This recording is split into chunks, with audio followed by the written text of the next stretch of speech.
Chaque homme que tu as envié dans ta vie, celui qui entre dans une pièce et qui change l'atmosphère, ne s'est pas construit en ajoutant quelque chose à sa vie. Il s'est construit en tuant une version de lui-même que toi, tu protèges encore. On t'a dit quoi toute ta vie?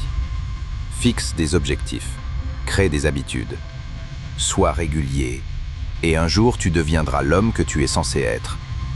Ce conseil est un sédatif, parce que le vrai problème n'a rien à voir avec ce que tu fais. Il a tout à voir avec qui tu crois être en le faisant.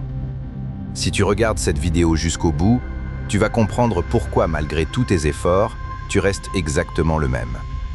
Et surtout, comment en finir avec ça? Définitivement. En 1519, Hernán Cortés débarque au Mexique avec 600 hommes.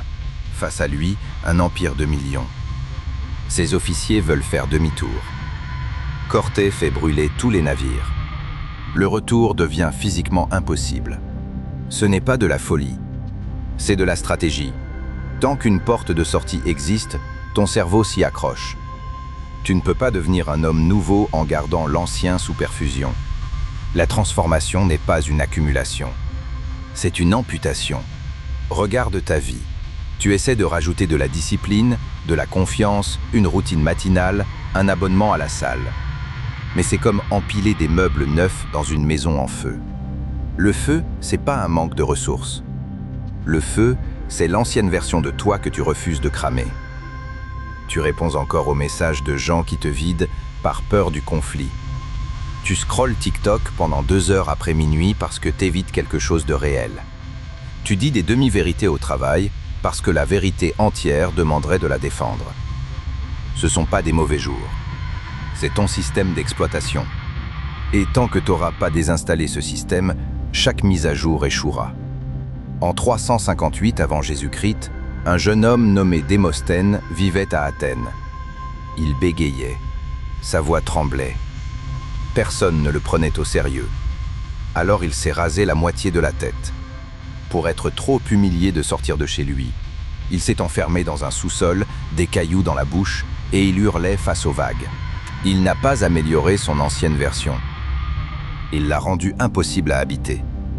Et il est devenu le plus grand orateur de l'histoire de la Grèce. Voilà le mécanisme le plus terrifiant en psychologie. Tes actions s'alignent toujours, avec l'histoire que tu te racontes sur toi-même. Pas ce que tu veux, pas ce que tu planifies, ce que tu crois être.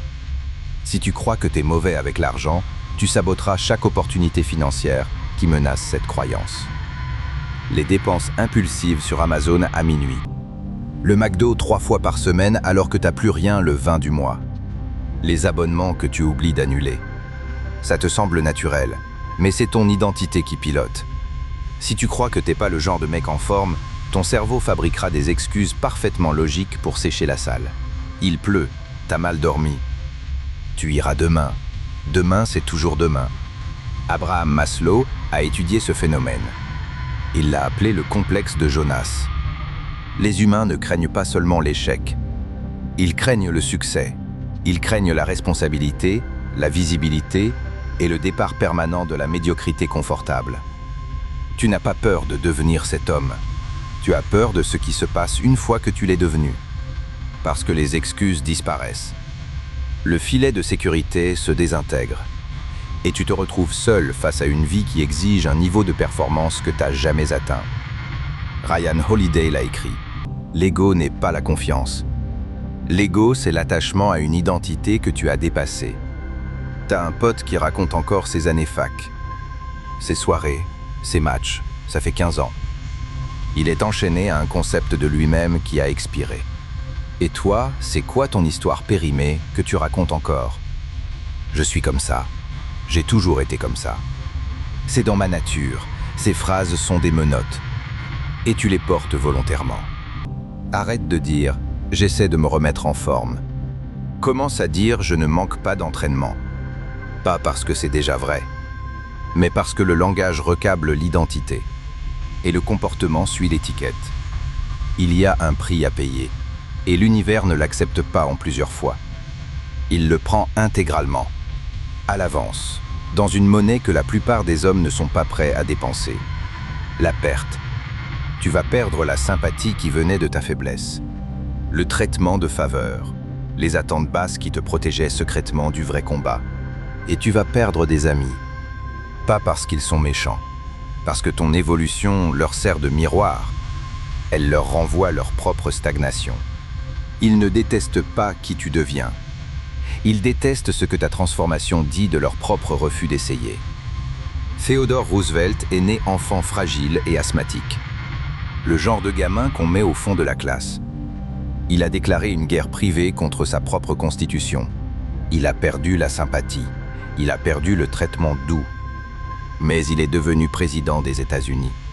Avant de porter le poids de la responsabilité, tu dois poser la béquille. L'identité de victime. Ce récit qui dit « si seulement mes parents avaient été différents », si seulement j'avais plus d'argent, si seulement le SMIC était plus haut, si seulement j'avais commencé plus tôt, si seulement les prix n'avaient pas autant augmenté. Ces histoires sont confortables, mais l'homme transformé dort dans le froid. Et la France d'aujourd'hui te donne 1000 excuses pour ne pas bouger. Les prix qui montent, le loyer qui explose, l'algorithme de ton téléphone qui t'endort chaque soir avec du contenu qui ne te fera jamais avancer. Si tu attends que les conditions soient parfaites, tu mourras en les attendant. Et si tu refuses de payer cette taxe, sache que tu ne stagneras pas. Tu pourriras.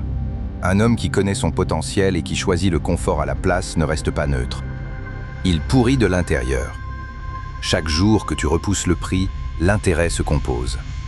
En regret, en amertume, et dans ce vide que tu ressens à 2 heures du matin quand la maison est silencieuse et que la vérité n'a nulle part où se cacher. C'est pas de la dépression. C'est ton potentiel qui frappe au mur d'une cage que tu as construite et que tu refuses d'ouvrir. Parlons de ce qui sépare les hommes qui se transforment vraiment de ceux qui rechutent après quelques semaines de motivation. C'est un concept que j'appelle le verrou de congruence. La congruence, c'est l'alignement entre qui tu dis être et ce que tu fais réellement. Quand cet écart se réduit à 0, la transformation est permanente. Mais la plupart des hommes échouent parce qu'ils changent leur comportement sans changer leur environnement. Ton environnement, c'est les gens autour de toi, le contenu que tu consommes, les standards que tu tolères, les rituels que tu protèges. Si ton environnement appartient encore à l'ancien toi, ta nouvelle identité ne peut pas y survivre. C'est comme un organe transplanté dans un corps qui le rejette. Concrètement, voilà ce que ça veut dire. Élimine les gens qui normalisent la médiocrité. Le pote qui te dit « c'est pas grave, on est jeune ». Le contenu qui nourrit ton récit de victime. Les lives TikTok à 1 heure du matin. La malbouffe dans ton placard. Le téléphone sur ta table de nuit. La chaise devant la télé. Commence pas par des objectifs. Commence par des non négociables. Un objectif, c'est ce que tu vises. Un non négociable, c'est ce que tu ne violes en aucune circonstance. Choisis-en 3, pas 10. 3. Et protège-les comme ta vie en dépend. Je ne manque jamais un entraînement. Je ne consomme pas de contenu après 22 heures. Je ne m'excuse jamais d'avoir des standards. Ce ne sont pas des objectifs. C'est ton identité qui parle. Et restructure ta journée pour que le chemin de moindre résistance mène directement à tes non négociables. La friction doit exister entre toi et l'ancien comportement, pas entre toi et le nouveau. En 458 avant Jésus-Christ, Rome était en danger. Le Sénat a rappelé un fermier nommé Cincinnatus pour diriger l'armée. Il a quitté sa charrue, vaincu l'ennemi en 16 jours. Puis il a rendu le pouvoir et il est retourné labourer son champ. Son identité était si verrouillée que même le pouvoir absolu ne pouvait pas la corrompre. Il n'agissait pas par discipline, il agissait par essence. C'est ça le verrou de congruence. Quand se comporter autrement ressemble à une violation de soi-même. Dernier point, et c'est le plus important, n'annonce pas ta transformation.